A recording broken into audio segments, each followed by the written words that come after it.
नमस्कार दोस्तों, आप सभी का मेरे चैनल पर स्वागत है। तो इस वीडियो में हम 5 पैसा एप्लीकेशन का रिव्यू करेंगे और यह जानेंगे कि इस एप्लीकेशन का इस्तेमाल करने पर हमें कितना क्या चार्ज देना पड़ता है। तो मेरी आपसे निवेदन रहेगी कि आप इस वीडियो को पूरा ज़रूर देखें, क्योंकि इस वीडियो में हम 5 पैसा एप्लीकेशन का फुल रिव्यू करने वाले हैं। तो चलिए वीडियो को शुरू करते हैं और यह जानते हैं कि इस एप्लीकेशन का इस्तेमाल करने पर हमें कितना क्या चार्ज देना पड़ता है।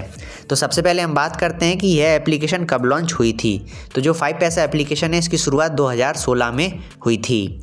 अब हम बात करते हैं नंबर ऑफ डाउनलोड्स, यानी कि गूगल प्ले स्टोर पर 5 पैसा एप्लीकेशन को अभी तक कितने लोगों ने डाउनलोड करके रखा हुआ है।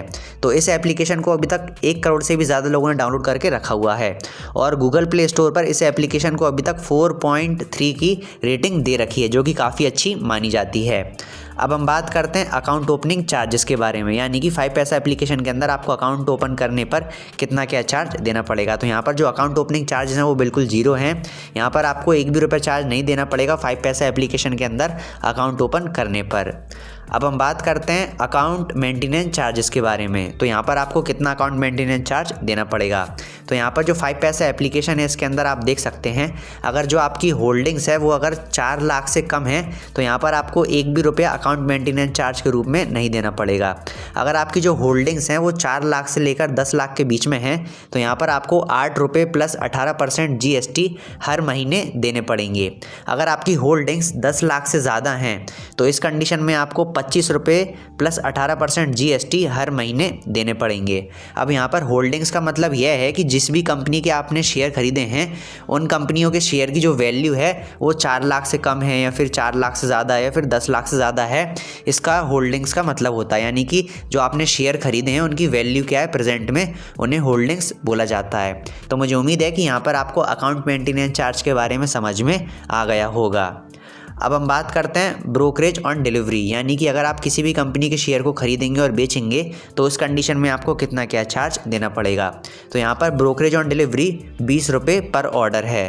तो मुझे उम्मीद है कि यहाँ पर आपको ब्रोकरेज ऑन डिलीवरी समझ में आ गया होगा। अब हम बात करते हैं ब्रोकरेज ऑन इंट्राडे, यानी कि इंट्राडे ट्रेडिंग करने पर आपको कितना क्या चार्ज देना पड़ेगा। तो यहाँ पर आपको इंट्राडे ट्रेडिंग करने पर यहाँ पर आपको 20 रुपये पर ऑर्डर देने पड़ेंगे 5 पैसा एप्लीकेशन के अंदर। अब हम बात करते हैं म्यूचुअल फंड चार्जेस के बारे में। तो यहाँ पर म्यूचुअल फंड में इन्वेस्टमेंट करना बिल्कुल फ्री है। यहाँ पर आपको 1 भी रुपये चार्ज नहीं देना पड़ेगा म्यूचुअल फंड में इन्वेस्टमेंट करने पर। अब हम बात करते हैं DP चार्जेस के बारे में। तो सबसे पहले मैं आपको यह समझा देता हूँ कि DP चार्जेस होते क्या हैं और यह हमें कब देने पड़ते हैं। जब भी हम किसी भी कंपनी के शेयर को खरीदने के बाद बेचते हैं तो बेचते समय हम DP चार्जेस देते हैं। अगर आप किसी भी एक कंपनी के शेयर को एक दिन में बेचते हैं तो आपको एक बार DP चार्ज देना पड़ेगा। अगर आप उसी कंपनी के शेयर को अगले दिन बेचेंगे तो आपको अगले दिन अलग से DP चार्ज देना पड़ेगा। तो कुल मिलाकर यह है कि आपको किसी भी एक कंपनी के शेयर को एक दिन में बेचने पर एक बार DP चार्ज देना पड़ता है। तो यहाँ पर जो 5 पैसा एप्लीकेशन है इसके अंदर जो DP चार्जेस हैं वो 20 रुपये प्लस 18% GST है। तो मुझे उम्मीद है कि आपको DP चार्ज के बारे में पता चल गया होगा।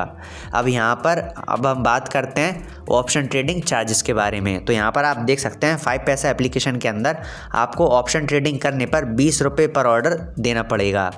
अब हम बात करते हैं ऑटो स्कोर ऑफ चार्जेस के बारे में। तो सबसे पहले मैं आपको यह समझा देता हूं कि ऑटो स्कोर ऑफ चार्जेस होते क्या हैं और यह हमें कब देने पड़ते हैं। जब भी हम इंट्राडे ट्रेडिंग करते हैं तो उसमें हमें किसी भी कंपनी के शेयर को एक ही दिन में खरीदकर उसी दिन बेचना पड़ता है। अगर हम हमारे खरीदे हुए शेयर को मार्केट क्लोज होने से पहले बेचना भूल जाते हैं, फिर किसी भी कारण से नहीं बेच पाते हैं, तो जो हमारा ट्रेडिंग अकाउंट है वो ऑटोमेटिक हमारे खरीदे हुए शेयर को सेल कर देता है। तो जो हमारा ट्रेडिंग अकाउंट है वो ऑटोमेटिक हमारे खरीदे हुए शेयर को सेल करेगा, तो इसके बाद चार्ज लेगा। उन्हीं चार्जेस को यहाँ पर ऑटो स्कोर ऑफ चार्जेस बोला जाता है। तो जो 5 पैसा है इसके अंदर जो ऑटो स्कोर ऑफ चार्जेस हैं वो 20 रुपये प्लस 18% GST है। पर लेकिन मेरा आपसे यही कहना है कि जब भी आप इंट्राडे ट्रेडिंग करें तो समय खत्म होने से पहले अपने खरीदे हुए शेयर को बेच दें, जिससे कि आपको यह फालतू के चार्ज नहीं देने पड़ेंगे। तो मुझे उम्मीद है कि इस वीडियो में मैंने आपको जो भी जानकारी दी है वो आपको समझ में आ गई होगी। अगर आपको इस वीडियो में कोई भी चीज़ समझ में नहीं आई हो तो आप मुझे कमेंट करके पूछ सकते हैं, मैं आपकी हेल्प करने की पूरी कोशिश करूँगा। और अगर आप बेस्ट ट्रेडिंग ऐप और बेस्ट डीमैट अकाउंट के बारे में और अधिक जानकारी प्राप्त करना चाहते हैं तो आपको स्क्रीन पर कुछ वीडियोस नज़र आ रही होंगी। आप उन वीडियोस पर क्लिक करके बेस्ट ट्रेडिंग ऐप और बेस्ट डीमैट अकाउंट के बारे में जानकारी प्राप्त कर सकते हैं। तो इस वीडियो को हम यहीं पर समाप्त करते हैं। धन्यवाद।